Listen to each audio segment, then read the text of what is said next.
കഴിഞ്ഞ വീഡിയോയിൽ നമ്മൾ ലാറവൽ റൂട്ടിങ്ങിനെ കുറിച്ചാണ് പഠിച്ചത്. എന്നാൽ ഈ വീഡിയോയിൽ നമ്മൾ ഡാറ്റാബേസ് ആൻഡ് മൈഗ്രേഷനെ കുറിച്ചാണ് പഠിക്കാൻ പോകുന്നത്.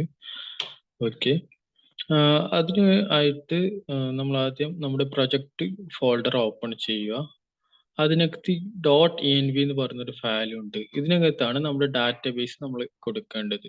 ഇവിടെ കണ്ടില്ലേ, ഇ കൊമേഴ്സ് എന്ന് പറഞ്ഞിട്ട് നമ്മുടെ ഡാറ്റാബേസ് ഇവിടെ കൊടുത്തിട്ടുണ്ട്. ഇത് വേണമെങ്കിൽ നമുക്ക് മാറ്റി കൊടുക്കാം, പക്ഷെ ഞാനിപ്പോൾ ഈ നെയിം തന്നെ എടുക്കുന്നു. അതിനുശേഷം നമ്മുടെ ഡാറ്റാബേസിനകത്ത് പുതിയൊരു ഡാറ്റാബേസ് ക്രിയേറ്റ് ചെയ്യുക. എന്നിട്ട് ആ സെയിം നെയിം ഇവിടെ കൊടുക്കുക. ഓക്കെ, ഇ കൊമേഴ്സ് എന്ന് പറഞ്ഞിട്ടൊരു ഡാറ്റാബേസ് ഇവിടെ ക്രിയേറ്റ് ചെയ്തിട്ടുണ്ട്. ഇനി നമ്മൾ ടാബിൾ ക്രിയേറ്റ് ചെയ്യാൻ പോവുകയാണ്.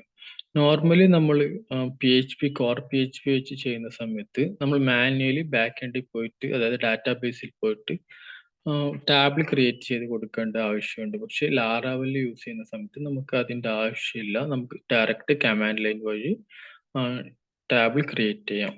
ഓക്കെ, അതിന് PHP artisan make model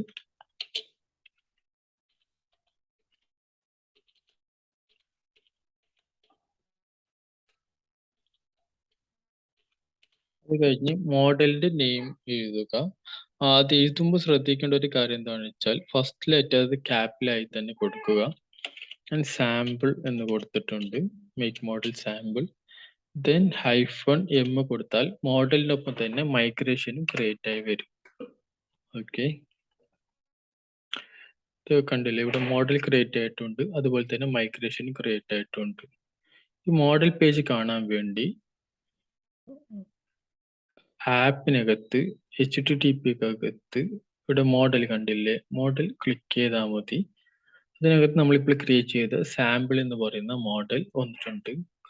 class sample extends model, അതായത് ബേസ് മോഡലിന് എക്സ്റ്റെൻഡ് ചെയ്ത് വന്നൊരു സബ് ക്ലാസ് ആയിട്ടാണ് ഇത് വന്നിട്ടുള്ളത്. ഈ ബേസ് മോഡലിനകത്താണ് ഈ ഡാറ്റാബേസുമായി കണക്ഷൻ വർക്ക് ചെയ്യാൻ പോകുന്ന എല്ലാ ഫങ്ഷൻസും ഉള്ളത്. ഓക്കെ, ഇനി നമുക്ക് നമ്മുടെ മൈഗ്രേഷൻ നോക്കാം. ഡാറ്റാബേസ് ഫോൾഡറിനകത്ത് മൈഗ്രേഷൻ ക്ലിക്ക് ചെയ്താൽ മതി. അതിനകത്ത് നമ്മൾ ഇപ്പോൾ ക്രിയേറ്റ് ചെയ്ത മൈഗ്രേഷൻ ഉണ്ടാവും, അതായത് ആ ടാബിൾ ഉണ്ടാവും. നമുക്ക് ഇതിനകത്ത് ഇനി നമുക്ക് പുതിയ കോളംസ് കൊടുക്കാം. ഓക്കെ, അതിന് വേണ്ടി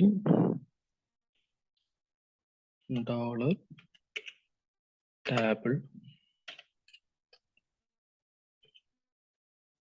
സ്ട്രിംഗ് കൊടുക്കുക. അത് കഴിഞ്ഞ് ആ കോളം നെയിം കൊടുക്കുക. ഞാനിപ്പോൾ നെയിം എന്നാണ് കൊടുത്തത്. ഓക്കെ, ഇങ്ങനെ നമുക്ക് എത്ര കോളംസ് വേണേലും നമുക്ക് ആഡ് ചെയ്ത് കൊടുക്കാം.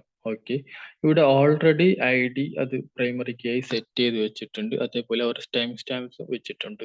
അതായത് ഓരോ റോസും അപ്ഡേറ്റ് ചെയ്യുന്ന സമയത്ത്, ഓരോ വാല്യൂസും ആഡ് ചെയ്യുന്ന സമയത്ത് ആ ആഡ് ചെയ്ത ടൈംസും ഇവിടെ ഓട്ടോമാറ്റിക്കലി വന്നിട്ടുണ്ടാവും ബാക്ക് എൻഡിൽ ഡാറ്റാബേസിനകത്ത്. ഓക്കെ, നമുക്കിനി ഇത് സേവ് ചെയ്ത് മൈഗ്രേഷൻ കൊടുക്കാം.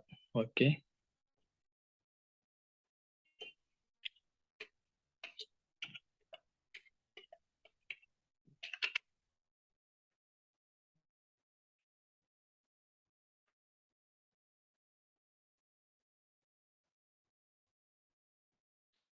മൈഗ്രേഷൻ കൊടുത്തിട്ടുണ്ട്. ഇനി നമുക്കത് നമ്മുടെ ഡാറ്റാബേസിൽ ആ ടാബിൾ വന്നിട്ടുണ്ടോ എന്ന് ചെക്ക് ചെയ്ത് വെക്കാം.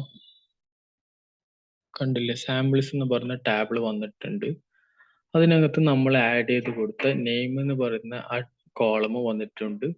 ഇനി ഇത് നമ്മൾ നേരത്തെ പറഞ്ഞ പോലെ ക്രിയേറ്റഡ് അപ്ഡേറ്റഡ് എന്ന് പറഞ്ഞ രണ്ട് കോളംസ് ആണ്. അതായത് നമ്മൾ ഓരോ വാല്യൂസ് ആഡ് ചെയ്യുന്ന സമയത്തും ആ ടൈം അവിടെ സ്റ്റോർ ആയി വെക്കും. ആഡ് ചെയ്യുന്ന സമയമുള്ള ആ ടൈം എന്താണോ ആ ടൈം ഇവിടെ സ്റ്റോർ ആയി വെക്കും. ഇതാണ് ലാറാവലിലെ ഡാറ്റാബേസ് ആൻഡ് മൈഗ്രേഷൻ. അപ്പോൾ ഇന്നത്തെ വീഡിയോ ഇത്രയേ ഉള്ളൂ. അപ്പോൾ ബാക്കി നമുക്ക് അടുത്ത വീഡിയോയിൽ പഠിക്കാം.